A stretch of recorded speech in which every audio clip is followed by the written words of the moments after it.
Welcome to Orange Coast Unitarian Universalist Church. My name is Joel Ibanez, and I am your worship associate today. I am joined by Reverend Sian Wiltshire, our minister, Beth Syverson, our director of music ministries, and Karen Magoon Pearson, who is our director of religious education for children and youth, in welcoming you this morning. We also would like to recognize the many volunteers that have helped put this service together today. We respectfully recognize that our church property rests on Ahachimen and Tongva land. As Unitarian Universalists, we have many different beliefs, but we are one loving community. We are bound together not by a common set of rules or beliefs, but rather a covenant. A covenant is simply a promise that whatever our beliefs, we accept one another and encourage each other in spiritual growth. We affirm that all life has inherent value and that all existence is interconnected. We strive together for justice and compassion in our deeds and relationships, and we are committed to creating a welcoming community without regard to the traits that sometimes divide people. To our roomers, we invite you to silence your cell phones. For our Zoomers, we invite you to say hello in the chat. And I do want to extend a special welcome to visitors. If you are seeking a spiritual home, we hope that you will find it here. Later in the service, we will have an opportunity for you to introduce yourself if you'd like to do so.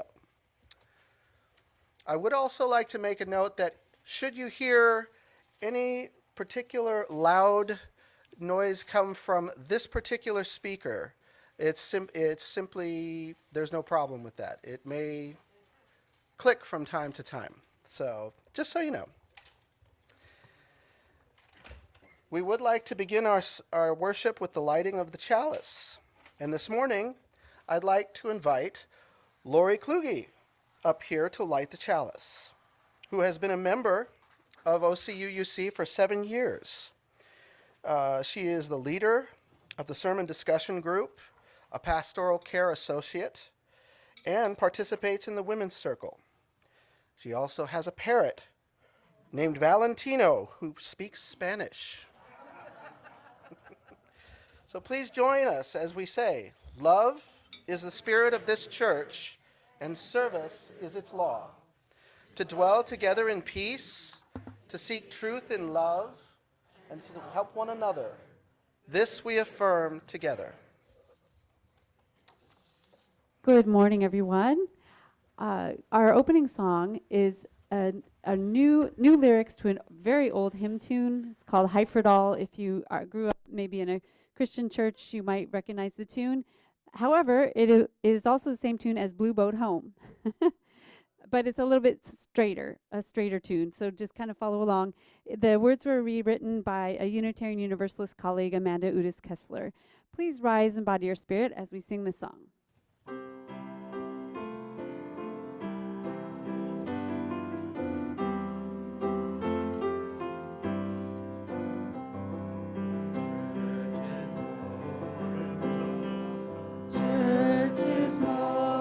Just a building, more than wood or metal or brick. Church is how we love our neighbor. Church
What is it that calls you here? What calls you onward? That calls you maybe inward? That leads you homeward? What is it that gives you the power to make that change, to ask that question, to take that journey? What is it that you have done well, that asks you to learn more, that brings you to stillness, that holds you up in hard times? It is this relationship, the beating heart of our faith. It begins when we share this hour, our truths, and our hearts. Come, let us worship and have a little bit of fun together.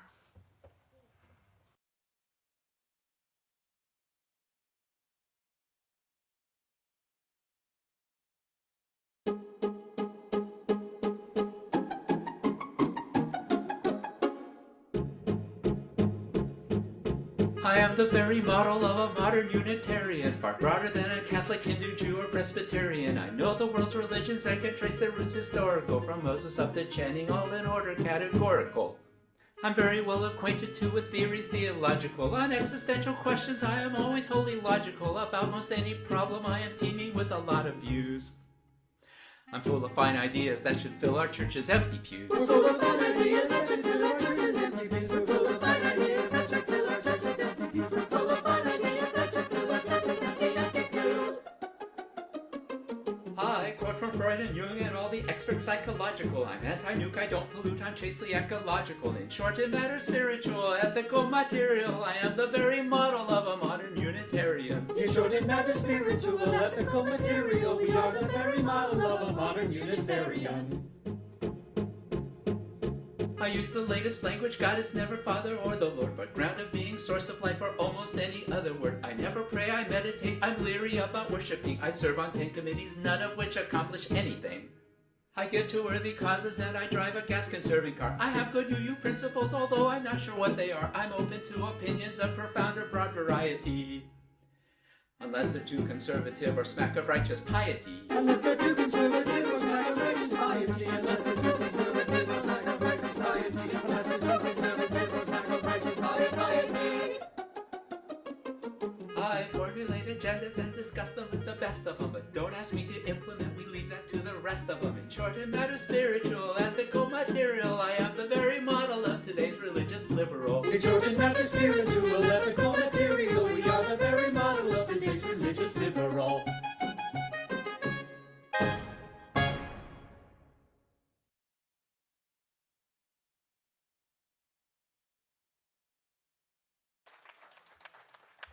If you didn't recognize our very own Steve Morahiro over there.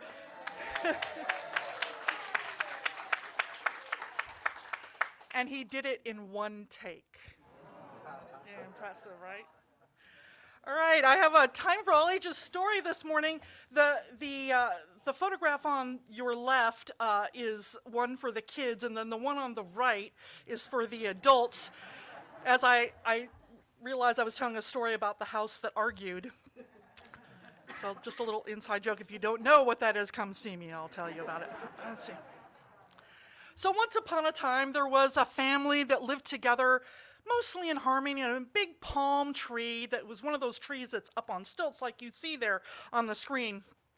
But one day, the parents and the kids all started arguing about who was more important to the family, right?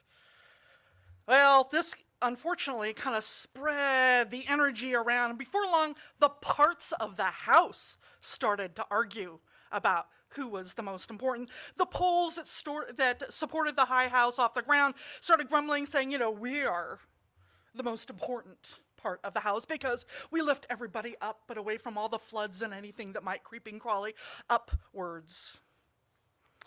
Well, the floor said, oh yeah? Well, you wouldn't be anything unless I connected you. And the cross supports for the floor said, well, without us, you would just wobble and sag. Well, then the wall said, oh yeah, well, who would walk on you, floor, if you were rooms for people to come into? We make the rooms. We're the most important. Well, of course, then the roof beams replied to the walls, you can't stand up if it weren't for us. And the bamboo ceiling shouted to the beams, I hold the walls together, let's be real here. And the palm leaf roof chided to each part of the house, I keep the rain from rotting all of you, so I am the most important. They argued and argued, of course, until they started to listen to one another and started to realize that none of them could really win the argument because they were all useful. And one breath, parts of the house proclaimed, well, none is more important than the other. And suddenly, they stopped quarreling. And you know what? That energy then spread to the family, and they realized that they were all important. And cured of this misfortune, the family and the house lived in peace and harmony from that day forward. Know that everyone is important. I'd like to invite Karen Magoon Pearson up here to light our children's chalice, and then we will sing the children out to their religious education classes.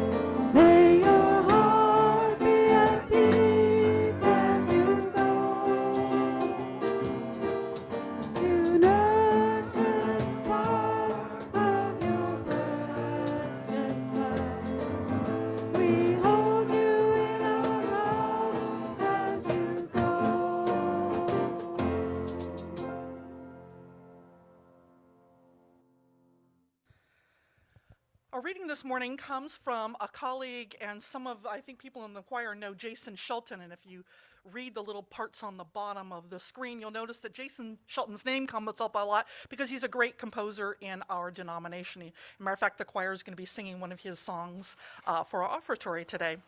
He was also my intern supervisor, so I absolutely adore this man. And he wrote this article, actually long before I met him, and I find it very amusing. So I thought I would share it with you today. He wrote this. He said, over the past decade, I have stood in front of and observed lots of groups of Unitarian Universalists, in my home congregation, of course, and in congregations across the continent, and many district and general assemblies. Those are big gatherings as well.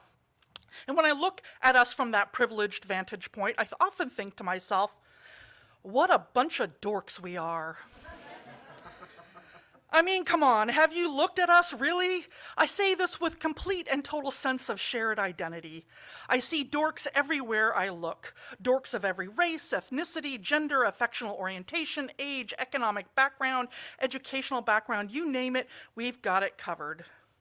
And I've been pondering this dork identity issue for several years now, and it seems to me that for most of us, our dork essence is something we came to understand about ourselves in junior high school. Surely not every Unitarian Universalist will identify with having been a junior high dork, but I think it fits more of us than perhaps we're comfortable admitting. The kid who got picked on, or who never got picked for all the team sports. The kid who chose band over PE so they didn't have to be embarrassed by their lack of physical skill. The kids who didn't quite fit in with the mainstream for whatever reason. Perhaps it was a love of books or artistic inclinations or being sensitive or having some kind of physical limitation. Like most groups in that difficult time of adolescence, the dorks tended to find each other and create their own communities. I would like to say that the transition to adulthood has done away with junior high categories and the sense of living in separate worlds from the people I once perceived as popular. But the reality of how we relate to one another across various political, cultural, social, and religious spectra tell me that we have a lot of work to do to heal that separation. What I do know is that when I come into a room full of people, I quickly get a sense of whether or not these are my people. And the reality is that I am often uncomfortable with groups, especially church groups, who are not Unitarian Universalists. Far too often, something about those other folks reminds me of the kids who used to beat me up or tried so hard to make me feel like I didn't belong, or who stood idly by as their peers did the same things in their name, too afraid to be cast aside to say or do anything to stop them. That's why it's important to me that my church be a place where I feel safe. When we're talking about safety in our congregations, my gut sense is that our claim of welcome only goes so far.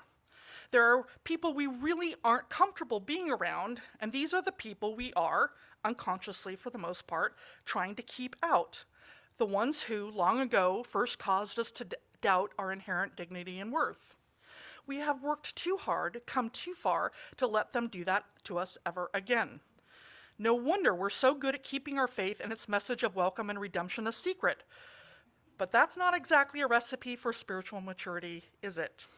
He continues, what I hope is that our communities will be places where we hold one another accountable for doing the work that leads us to grow personally and spiritually, that leads us to the possibility of healing those old wounds.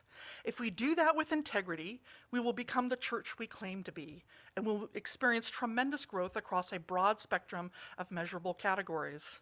In the end, the question of whether we are living our ideals and values with integrity is the one that really matters to me. So, my fellow dorks, I'd like to invite you just to think about Jason's words. So if you want to just take a couple deep breaths, get a little comfortable in that little bit of meditation time, just kind of think, what do you think of the word dork? How were you in junior high? Do you agree with Jason or not?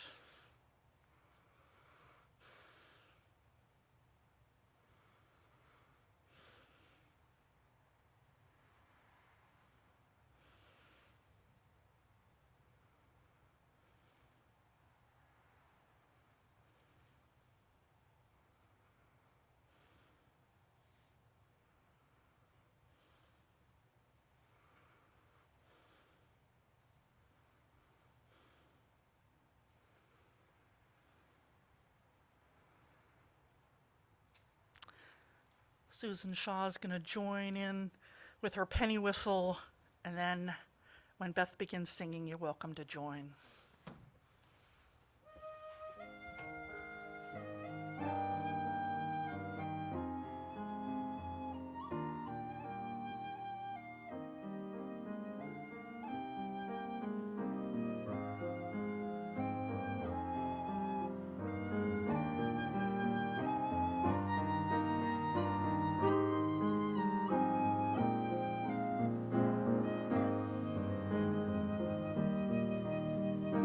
Ours a religion which like sunshine goes everywhere. Its temple all saints, its shrine the good heart, its creed all truth, its ritual works of love. One more time. Be ours a religion which like sunshine goes everywhere. Its temple all stays, its shrine the good heart, its creed all truth, its ritual works of love.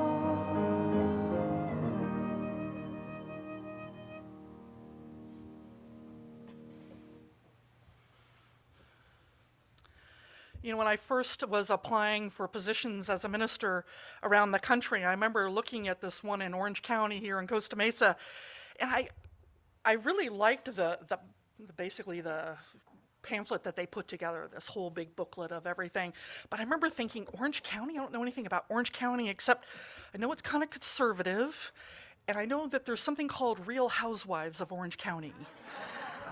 Like, that was pretty much it. So I had this vision that everybody was like sort of, you know, had a ton of makeup on and, you know, were perfect bodies and perfect clothes and drove fancy cars and all that sort of thing. And I sort of wondered, like, am I going to fit in? I mean, I look like the farthest thing from a Real Wives of Orange County that there is.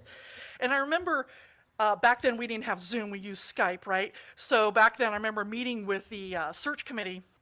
And I remember seeing them all first time, all on that one screen, and just going, oh, thank goodness, my people. Okay. And I was still a little bit nervous when I came here, but I just remember thinking, when I met you all, I was like, oh, the UUs are UUs everywhere. Isn't this great? So I felt like Jason Shelton, my people, I'm with my people. This is so great. But I thought, you know, what does it mean to be with my people, right? what does it mean to be a Unitarian Universalist? And in fact, I think that there's lots of different types of Unitarian Universalists. And so I've been kind of thinking about that. We're all different kinds of dorks, right? And there's these different ways of being Unitarianists. They're all valuable and wonderful ways of being. So this morning, I thought, I've been doing this now for almost 15 years, and I thought, I'd like to see, there are different types, and what are those different types of Unitarian Universalists? So, and before you think I'm psychoanalyzing any particular congregants or anything, please know that I think that we all have all 5 of these types in us to some extent, and we might have these different times at different times in our lives, and you might feel more comfortable as one of these types of Unitarian Universalists, but we might change them over our lifetime. So, and also because it's the beginning of the year, right? I want you to consider which type you might be, or you'd like to be. Maybe one or more, or 2, or all of them, whatever you like. And I'd also like to offer you a gift. For each of these, I'm going to give you a challenge, a sort of a spiritual practice, and also a message for you, because I think we need to hear some things. So, Jason challenges us to mature spiritually, and I think it's a good thing that we can start at the beginning of the year to think about how we want to be in our church and how we can widen our circle. And one of the other reasons why I thought it would be a good idea is we're about to embark on a really big project. We're hopefully going to be building a new sanctuary, right? Yes, exciting. Okay, so now having been through different buildings on churches, construction things, this can bring out a lot of anxiety in people, and so I want us to all be at our best this year.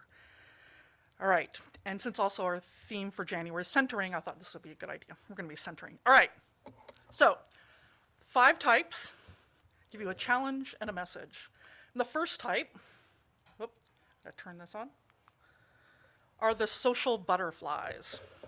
Okay, the social butterflies in our congregations are absolutely wonderful. In fact, they're probably the biggest part of our congregation. And they fill the pews, they fill our meetings, they love to be involved, and they love to be in the know and to know everybody. They came here to be with like-minded people. They don't realize that they're actually with like-hearted people. And they stay because they meet their friends. And they're incredibly wonderful because they're the ones who reach out to people when they're sick. They often are the ones who are bringing food or giving a card, Grubhub card or something like that. They reach out, they care about people, they're all about the relationship. And one of the things that's interesting about the social butterflies, particularly in Unitarian Universalist churches, because they exist in every church, right? But in our churches, they're not as valued. And I want to lift that up because I think that one of the best things you can be is a social church. I think when we take care of one another, we build that community, right? That's what church is really for. And that's what they do. They build community. Matter of fact, they're the ones who sign up for every auction item there possibly is. They help set the social calendar, all those sorts of things. As I said in my opening words, relationship, the beating heart of our faith, and that's what they know. So my challenge to those of you who might identify as one of the social butterflies of the congregation, one of the challenges that they have is that once they make friends, they immediately zero in on those friends and go be with those friends. So my challenge is to use your superpower and welcome the stranger. Okay?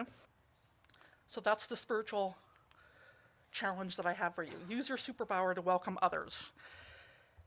And my message for you is this. You make everyone feel loved and valued. Thank you.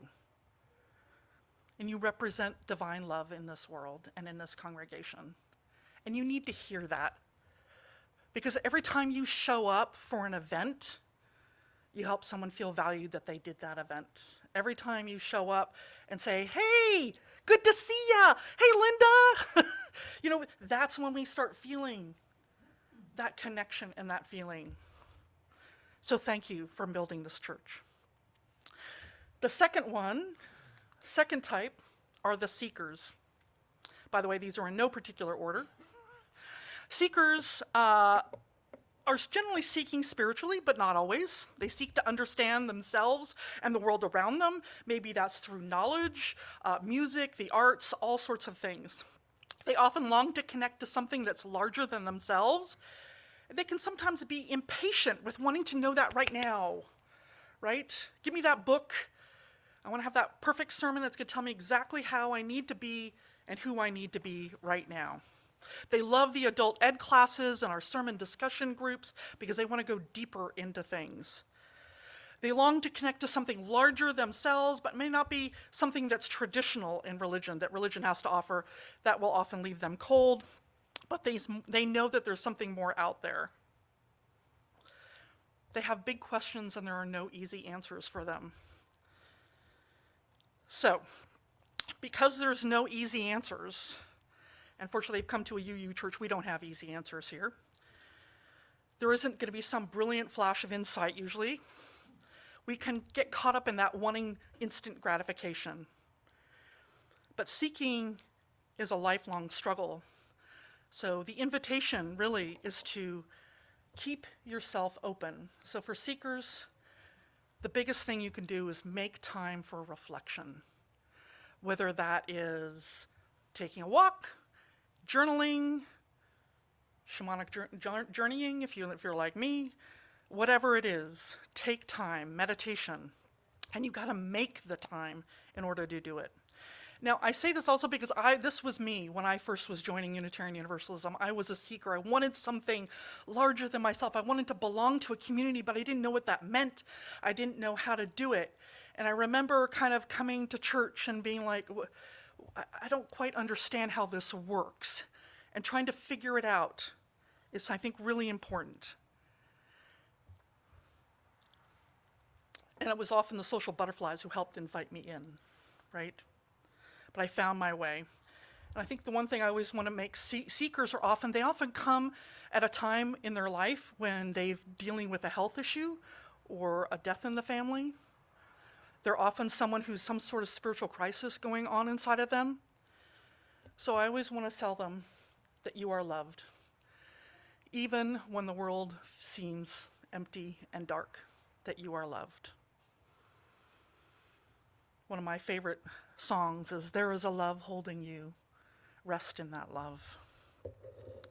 All right, number 3, the Justice Warriors. All right, the Justice Warriors. People think that this is oftentimes some of the biggest part of it, and I think it's hard to be a Unitarian Universalist and not have some of this in your bones. But oftentimes the Justice Warriors, the ones who really feel this strongly, they've spent their whole lives working on justice issues. They're deeply, deeply compassionate. And they really like to be doers, right? Like the spirituality stuff, fine, but I want to do something. I want to do something. And their biggest challenge is that they can get so upset because they're so compassionate. They can get very upset about what's going on in the world, right? They're often addicted to the news and to Facebook or something, or like Reddit or something that they will just keep going on. And they can build up this anger and resentment in them, which is not healthy. So, for the Justice Warriors, my challenge is take a news Sabbath. Don't read any news. Turn off your devices. Go spend time with your loved ones and just play and have fun. Because you got to remember why you are doing this work, right? You got to remember that the reason why you're doing it is for the people that you love. I remember my older sister, Kim, I think I've told you about her, where she has been an environmentalist her entire life. She's got Al Gore's phone number. I always love bragging about that. But she deals with water issues in the West, and she's just this absolutely amazing person. And I remember sometime last year I said to her, she was telling me about some of her frustrations and some of the resentments of things not working with the administration and everything. And I said, you know what, Kim? Thank you. Thank you for fighting the good fight. You have made a difference in the world. And she started crying because she was like, nobody's ever said that to me. So it's important that you get that message. You have made a difference in this world. You have already made a difference in this world. Can you say it with me? You have made a difference in this world. It's really important that we hear that. All right. The fourth, these are the healing refugees. Now, people come because this is one of the few places that will often welcome them, right? Often, these are people who may not be mainstream, but they're also people who maybe have left mainstream religion because for whatever reason, it hurts them. Maybe in the past they burned out in their religion, they've been burned by it, so they're hesitant to commit to anything. They're often in niche parts of our congregation. So for example, I know that there are people that attend our atheist, humanist, agnostics group that do not come to worship on Sunday morning. And that's okay. I want them to find a hope. It's a step, right, to be a part of this community. We know we've had pagans in the past. People sometimes, they're kind of on the periphery. They're not sure. They need to know that this place is safe, that they can be here without judgment, without fear of being laughed at or assaulted, name-called, misnamed, misgendered. They want to know that they're not going to be lied to or their intelligence insulted. And once they relax, they can be very dedicated and kind of blown away because, wow, we actually exist. This amazing church that actually does do its best to welcome everybody, right? And I so relate to this because this is how I first entered the UU church, not just as a seeker, but also as someone. I had a big chip on my shoulder. I remember my first UU church, I'm like, you're not going to tell me what to think. I wonder, oh, wait. Yeah, those principles, they look nice, but what's the real deal, right? Okay, how many of you have ever felt like seriously, this is this church? But I tell you, once they do, they're pretty amazing. So one of their biggest challenges is, of course, they have distrust and fear. I mean, you can't blame them. And oftentimes they're looking for things to make them upset. So if somebody makes a mistake, right, they forget that all the millions of other people are doing absolutely wonderful work, and they see one thing and they go, ha, see? And when that happens, sometimes we don't see them again, unfortunately. But that's one of the things to understand is that we're not perfect, but we do our best. And even the sirens agree with me. So of course, my challenge for the healing refugees is come get to know us. Open your heart just a little bit, let us in, and we'll do our best to not hurt you.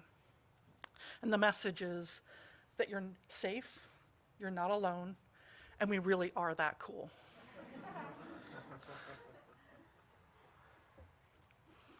All right, the fifth of these is what I call the long haulers, the long haul people. The long haulers, these are people who've been around through thick and through thin. They're often in leadership, but not always. Sometimes they're people that right now they can be on Zoom. Hey, Zoomers. But they've been involved in the church. They've been a part of it for a long, long time. They might be just sitting in the pews. They might be on the board. They come to see their friends, to be rejuvenated, to have something to think about on Sunday morning. But what they understand, what they get really deeply, is the importance of Unitarian Universalism in the world, right? They're dedicated in mind, body, and spirit to the UU ideals and this community. And you know what? They don't agree with the minister all the time, and that's okay. They see the church through thick and thin. In fact, they might move away, but when they come back to visit, they're always welcomed, like family. And they stay in touch. Of course, one of their challenges is that they hold on a bit too tightly at times. And if they're not careful or good at self-care, they can get stuck in their roles or stuck in other ways. And so my challenge for the long haulers is self-care, because it's so easy to get burnout, and it can sneak up on you if you aren't careful. Try some new things, maybe, different things in the church. Usually they've actually done just about every position in the church. But also I want to challenge them to mentor others as well. And the message I have for you is, dang people, you built this church. You did amazing. You have put your blood, sweat, tears, and love into this church and have created this amazing, beautiful community, and you should be so proud of yourselves. I tell you, what a wonderful bunch of dorks we are. You know, being spiritually mature takes a spiritual practice to recognize when we're being challenged, and so that then we can grow. So are dorks the only ones that are welcome here, as Jason Shelton suggests? I guess it depends on how you define what a dork is. I want to tell you a story about high school. So when I was in high school, I was not the popular person at all. I was in band. I was in the theater group. I was kind of an intellectual, hung out with smart kids. But I only had a few really close friends. But I will say this, I think by my senior year I was well known. People knew who I was. Now, Shannon was the most popular girl in my class. She was all of what you think of as the most popular girl. She was beautiful, she drove a great car, she was the cheerleading captain, she was the homecoming queen. She's actually, the thing about Shannon that, you know, we have all these movies that tell us about all these mean girls and everything. Shannon was actually really lovely. She was well liked by everybody, which I thought was kind of cool. And I did not hang out with Shannon at all. I mean, we would say hello, you know, that type of thing, but didn't hang out with her. Well, I remember one year, I think it was in my senior year, so by that time I was sort of well known, and I remember there was a fundraiser. I think it was for the band, in fact, and you could send carnations to people in people in the school. And so all day long, people would take orders for carnations and they would deliver them to the various classrooms. And I remember by sixth period, I was chemistry, and I remember walking in, and by then I'd had, I don't know, 7 or 8 different carnations in my hand. And I was like, oh, this is kind of cool. You know, I've got all of these carnations. And I remember seeing Shannon sitting there in chemistry, kind of alone. And I said, hey, Shannon. I was figured, oh, Shannon, she's probably got like 1 million of them, right? And I was like, hey, Shannon, where's your flowers? Where's your carnations? And I remember her kind of slumping, looking longingly at mine, and said, I didn't get any. And I'm like, the most popular girl in school didn't get any carnations. Here's what I learned from that day as I look back on it. We're all dorks. I'm sorry, Jason, I disagree with you. I don't think it's just us Unitarian Universalists. Even the jocks and the popular kids are hiding behind masks of pain and loneliness and suffering, just like all of us. And everyone is welcome here. This is a place where everyone can belong. And that's what a good, healthy church like ours is, a house of belonging. We are all dorks, and even the real housewives of Orange County are welcome to come here. And it's been my experience that if you look hard enough, you can find your people anywhere. It's easy here. I will admit that. But we need to make a place for all of us Unitarian Universalists, because we have different needs, whether they're social needs or spiritual needs or making a difference or healing or creating something amazing like this church. You know, we've seen this week the House of Representatives arguing about who's better and struggling for power. I'm so grateful that we're not like the House of Representatives. It's been kind of a fascinating journey to watch them. Everybody wants their needs met, but no one's needs are more important than another's. And our country has a lot of needs, and I wish they got that. And this church is way better at doing that than the House of Representatives. So you might think, well, is there anything that maybe we all have in common? And of course there is. Something that holds us all together. And the very number thing, we talk about it every single time we start this church. It's called covenant. That's what holds us together. And in fact, as I was thinking about our covenant today, when we say love is the spirit of this church, hey, look, there's our social butterflies. Love is the spirit of this church. Service is its law. Justice warriors, right? To dwell together in peace. The long haulers, to seek the truth in love. The seekers, and to help one another. The healing refugees. This we affirm together. Everyone belongs here. You know, we say we are many different beliefs in one loving community. We might just as well say many different ways of being one loving community. Because that's what makes any place a sacred place. A place where people feel welcome is one where they are honored and appreciated. And we do that by showing them that they're welcome, go social butterflies, that their questions are welcome, go seekers, that their desires to create a better world is supported, go justice warriors, and that this place is safe. Come on, you healing refugees. And of course, that all together we build a sacred place, a place that we can be proud of together. Thank you, long haulers. Let us sing.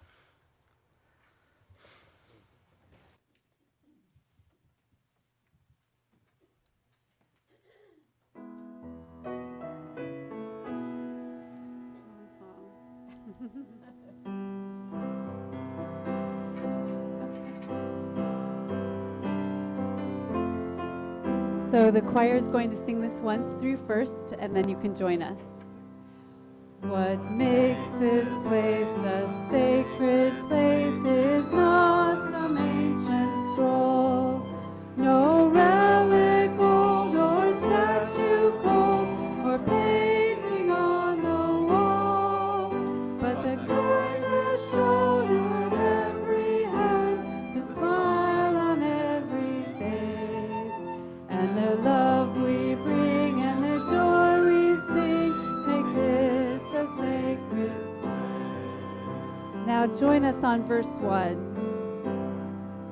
What makes this place a sacred place is not some ancient scroll, no relic old or statue cold or painting on the wall, but the kindness shown at every hand, the smile on every face, and the love we bring and the joy we sing make this a sacred place.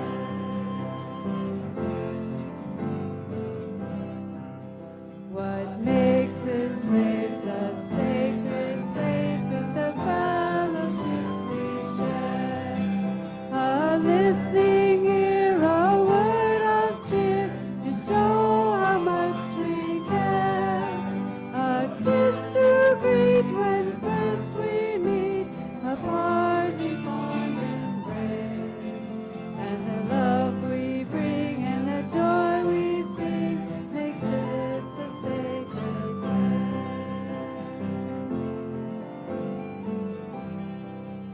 What makes this place a sacred place is our journey toward the truth. Those in the room and those on Zoom, the aged and the youth, each giving all they have to give and taking all they need, and the love we bring and the joy we sing make this a sacred day.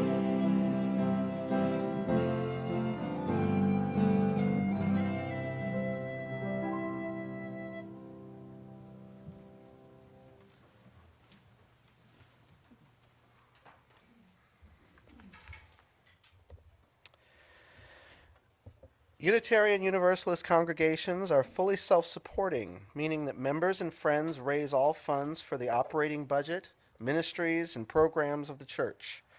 We are ever grateful for your gifts of time, treasure, and talent. OCUUC amplifies the spirit of generosity by sharing half of the plate we receive with an organization that shares our values. This month, we are sharing the plate with Stand Up for Kids, which is a nonprofit organization dedicated to sharing for homeless and at-risk youth by transitioning them from crisis to connection through housing support, mentoring, drop-in centers, and street outreach to begin anew. As we continue to ring in this new year, let us show how our faith extends beyond the walls of this church by sharing with an organization that helps to bring new life to the struggling youth of Orange County. There are multiple ways in which you can support the church and this organization. You can mail a check, you can go through our website, or use an app called Banco Mobile, or by sending a check. The choice is yours.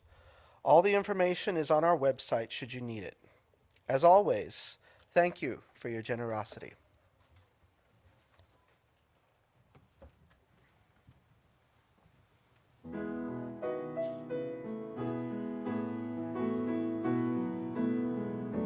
In the flash of hate and terror, in the sinful lie of fear, there's a yearning deep in every soul, a longing to hear.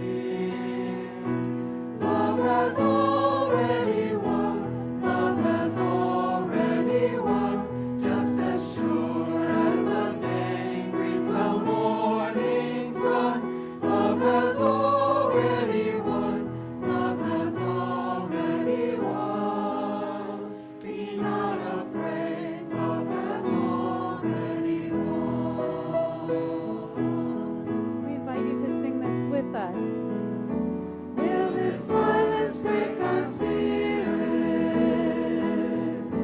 Will this pain tear us apart? There's an answer deep in every soul. There's truth in our hearts. Love has already won. Love has already won. Just as sure as the day greets the morning sun. Love has already won. Love has already won. Be not afraid. Love has already won.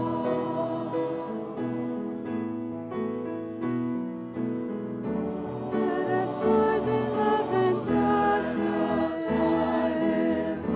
Let us heed the prophets' call. May the faithfulness of every soul bring hope for us all. Love is already won. Love has already won. Just as sure as the day greets the morning sun. Love has already won. Love has already won. Be not afraid. Love has already won. Be not afraid. Love has already won. Love has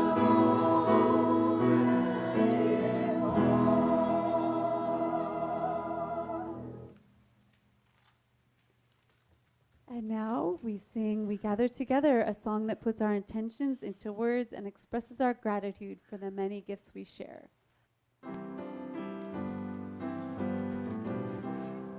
Gather together, we gather as one, for peace, love, and justice for everyone.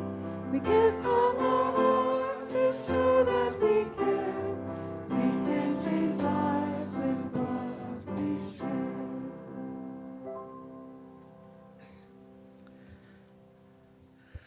Well, now is that time when we honor important events and people in our lives, and we're invited, one and all, whether you are a member, a friend, or a visitor, a roomer or a Zoomer, to participate in our weekly ritual of joys and sorrows. So this is Birdie Reed. She's one of our pastoral care team members, and she'll be here to assist you. So if you've held something close to your heart today, something from the last moments, days, weeks, or hours, something that may have struck you at your core, if you'd like to honor such a profound joy or sorrow, you are invited to do so. If you're a roomer, you are invited to come forward and light a candle. And if you'd like to share your joy or sorrow out loud, you can write it on a slip of paper that the ushers have. And if you need one, just raise your hand, they'll bring it over to you. You can also do it before the service at any time. And if you're a Zoomer, you're invited to write it in the chat. I've got my little chat right here open for you. And then I'll read them out loud, and Birdie will light a candle for you if you don't have one at home to be lit.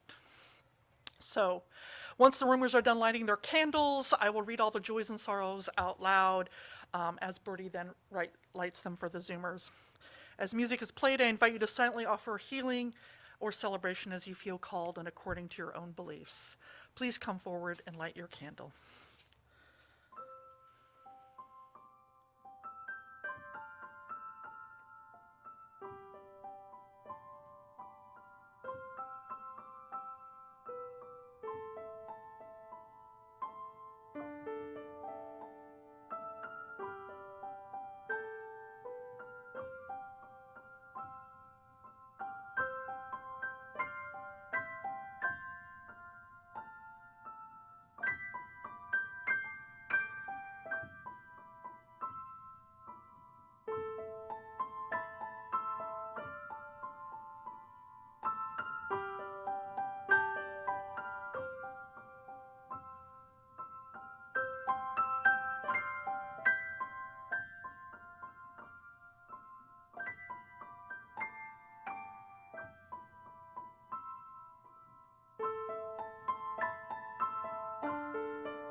So Maureen M.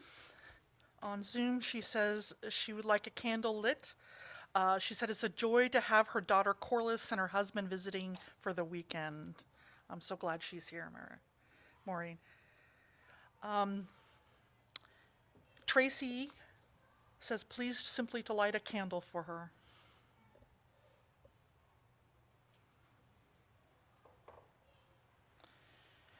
Sarah J., our administrator, she says, please light a candle for me, if you please. Send me calming energy and prayers that I find patience today.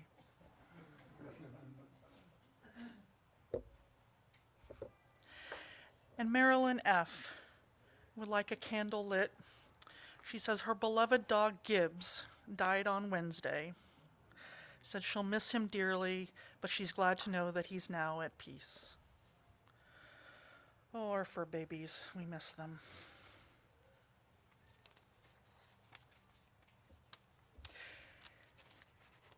And Marilyn G., she would like 2 candles lit. One is a candle remembrance for her late husband, Maurice. Many of you remember Maurice, always a smile and a twinkle in his eye.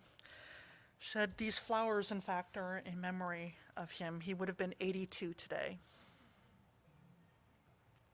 She'd also like a candle for strength and courage as she begins a journey of treatment for a cancerous lesion found in her lung. Marilyn G. says in the next couple of weeks, she said, I will start a regime of radiation and chemotherapy. She said, I know others of you have done this before or may be doing it now. She says, I admire your strength to pursue each day living the best you can. We hold Marilyn in our hearts. Here in the room, Jonathan and Karen Magoon Pearson, would like a candle of joy lit because they celebrated their 15th anniversary on Thursday. That's impressive. One more year and you beat my parents. That's cool. Tatiana Hauser, she lit a candle of joy. She said, being welcome in this wonderful church that gives me the opportunity to be myself and exercise my gifts and superpowers to the full. We're glad you do that too. And Simone B., she lit a candle of joy. Now it starts out interesting. It says, Simone's family had to cancel their trip from Portland, but on New Year's Day, they had a surprise visit, and her granddaughters, 8 and 6, went to Disneyland for the first time. So it turned out well. And Meg also offers up a candle for Gibbs, Marilyn's dog, who passed away this last Wednesday.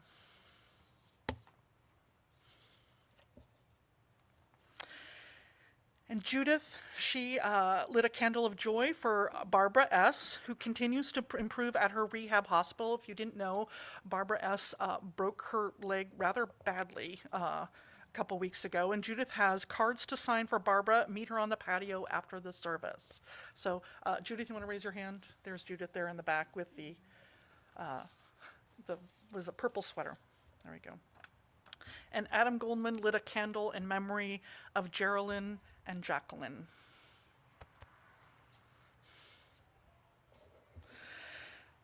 Okay, let us hold in love all the joys and celebrations and all the hurts and sadness, both spoken and silent. Let our joys remind us to be thankful, our concerns remind us to hope, and our sorrows remind us to connect. Let all these moments remind us that we're not alone. This morning, I know we've been singing a lot. I love singing. We have a sung prayer. Most of you know this song. Please join in singing.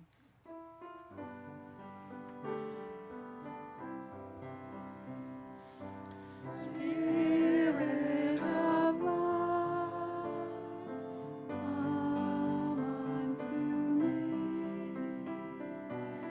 Sing in my heart all the stirrings of compassion. Blow in the wind, rise in the sea. Move in the hand, giving life the shape of justice. Roots hold me close, waves set me free. Spirit of love, come to me, come to me.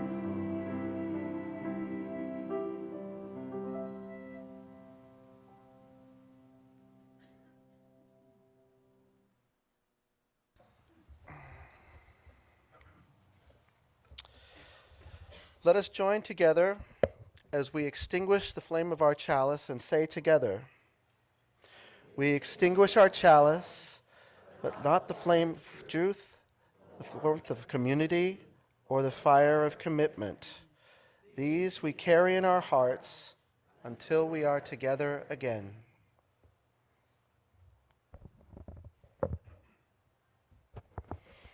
Thank you for joining us this morning. We are a congregation made up of people who all believe differently. And yet, when we gather together, whether we are in the room or Zoom, we make up one loving community. We need not think alike to love alike. If you are a guest, a visitor, or someone who hasn't yet been known to us, I invite you to become a part of this beloved community. We encourage you to either write in the chat if you are a Zoomer, or if you are a roomer, to stand for a brief moment and tell us your name and where you're from.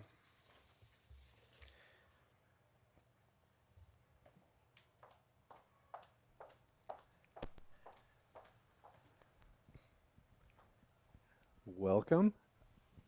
My name is Tony Host.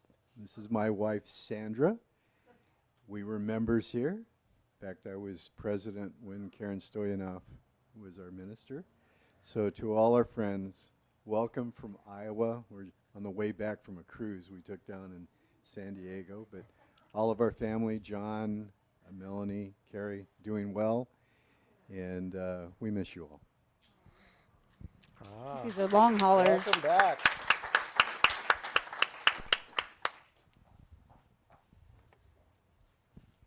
Hi, I'm Shauna. It's been a long time since I've been here. I suppose pandemic is part of it, but I'm also Jewish and I do other things and I'm very active in lots of things. But I just felt like coming this morning, so I came. And I really love this church, and the first time I went was back in the other building on the cliff, that beautiful view and everything, because I lived near there at the time. So I've been following you guys around.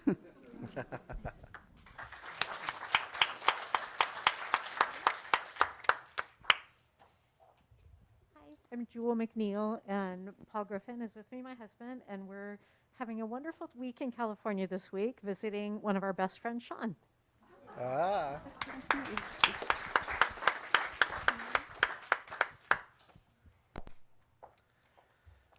there anyone in the Zoom? No. Okay, if you'd like to know more about our church, including programming for our youth and children, please contact us at hello@ocuuc.org and we will help you get connected. In addition, we invite you to sign up for our weekly email called The Blast at blast@ocuuc.org. We want everyone to feel part of this beloved community, so please reach out and we will help you get connected.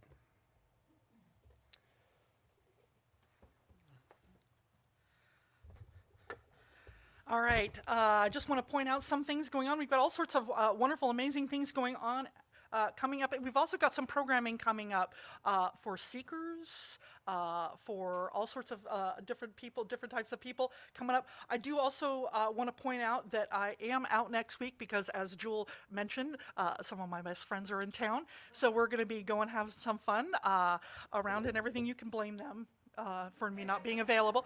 And the other thing I want to also mention is that if you've ever tried, for some of you may not be aware of this, but behind this big wall is a huge kitchen, right?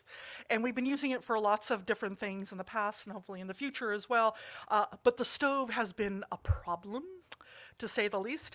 And so I want you to know that thanks to Deborah Quam, our Buildings and Grounds chair, we have a brand new Thor 30-inch range installed. So go back and go, ooh, ah, at some point, yay. So thank you, Deborah, for that. So, all right, for our benediction, I want you to take a look around to all the people here on the screen, on Zoom, and in this room, and what a wonderful bunch of dorks. I love you all. This is what it means to be a Unitarian Universalist. Please join us as we sing our final song. Let us go out and all do our part. Let us go out, bring joy to each heart. Let us go out, with indifference destroy. Let us go out with joy. Let us go out and all do our part. Let us go out, bring joy to each heart. Let us go out, with indifference destroy. Let us go out with joy. Let us go out with joy. Let us go out with joy. Nice. This service is over. Let our service continue.